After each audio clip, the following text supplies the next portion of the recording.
Bon alors, je vous avoue que je me sens assez inutile dans cette crise, mais il y a un truc que je sais assez bien faire, ne pas m'ennuyer. Et vu que, apparemment, il y a pas mal de gens qui commencent à se faire puissamment chier dans leur appart, voici quelques suggestions qui pourraient vous intéresser. Bon déjà, avant d'aller plus loin, si regarder Netflix ou faire des jeux vidéo vous emplit d'une joie indicible, eh bien, regardez Netflix et faites des jeux vidéo. Mais si cela vous fait sentir un peu nauséeux au bout d'un moment, un peu comme après avoir mangé 15 gâteaux d'anniversaire à la chaîne, eh bien il est peut-être temps de passer à des activités un peu plus constructives, qui vous donneront le sentiment de progresser. Bon, maintenant je vais dire des trucs que j'ai déjà dit sur cette chaîne, mais c'est l'occasion de les rappeler et de les synthétiser. La première étape, c'est de créer un fichier texte et de faire un petit brainstorming de projets qui vous semblent intéressants, et que vous pouvez faire en étant coincé chez vous, bien entendu, ce qui limite un peu les options, mais laisse quand même énormément d'options, grâce à la magie d'internet. Alors là, le piège classique, c'est de se dire « Ouais, pas besoin d'écrire, je vais juste y penser en épluchant les carottes. » Non, tu ouvres un fichier texte et tu écris. C'est super important. Et c'est pas juste moi qui le dis, hein, c'est aussi des experts en thérapie cognitivo-comportementale. En effet, la plus grosse source d'échecs dans ces thérapies, qui sont par ailleurs extrêmement efficaces, c'est les patients qui ne font pas leurs exercices d'écriture, pourtant très simples, et essayent de les faire dans leur tête à la place, et échouent lamentablement, car les pensées sont comme des anguilles visqueuses qui nous glissent entre les mains, et le seul moyen de les saisir, c'est de les écrire.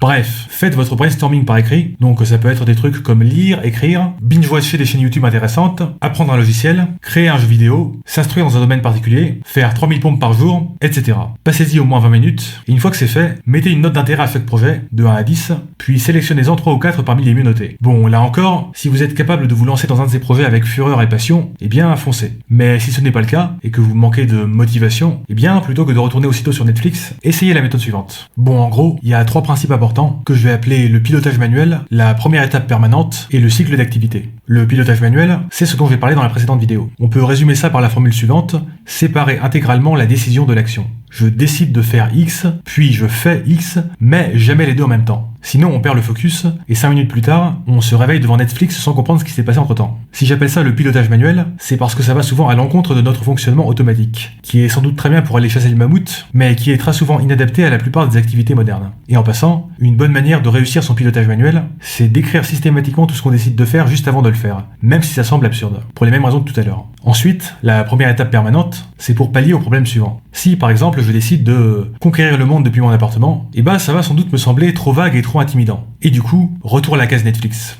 Et pour éviter ce problème, il faut aussitôt se demander quelle est la première étape de ce projet. Puis écrire cette première étape, la regarder droit dans les yeux, et si elle semble encore trop intimidante, se demander quelle est la première étape de cette première étape. Et répéter ce procédé autant de fois qu'il faut, jusqu'à obtenir une première étape suffisamment simple et claire pour être effectuée immédiatement. Puis effectuer cette première étape, puis recommencer. Ouais, en gros, pour avancer dans un projet, il faut juste continuer à effectuer la première étape de ce qui reste à faire. Et enfin, dernier principe, le cycle d'activité. Si vous arrivez à avancer en ligne droite sur un seul projet, vous en avez pas vraiment besoin. Mais si vous avez tendance à vous lasser rapidement, eh bien plutôt que d'aller 30 secondes sur Facebook et d'y rester finalement 1 heure, vous pouvez piéger votre cerveau en alternant les activités de façon systématique et cadencée. Donc par exemple, 10 minutes de l'activité 1, 10 minutes de l'activité 2 et 10 minutes de l'activité 3. Et recommencer à l'infini. Et si on commence à fatiguer, faire une sieste de 15 minutes et continuer. Mais bien sûr, vous pouvez regarder Netflix le soir, mais ce sera alors le repos bien mérité d'une journée productive où vous aurez bien avancé dans vos divers projets.